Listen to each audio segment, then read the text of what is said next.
What is up, guys? And I squatted my dirt bike. Yep.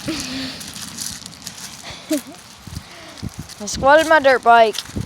It is absolutely amazing.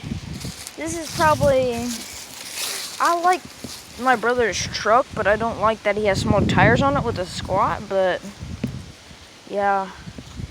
So I squatted my dirt bike. The one that I got soaked on, yes. Sits up a little higher. And I'm gonna take a ride on it. Don't know if y'all can really see, but this is my dirt bike in the spot.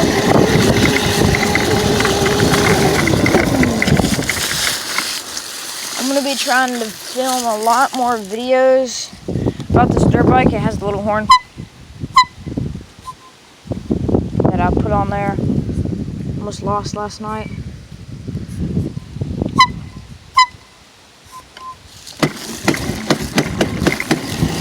Guys, this thing looks amazing. Some of y'all out there are probably like, ugh, I hate it, but I actually like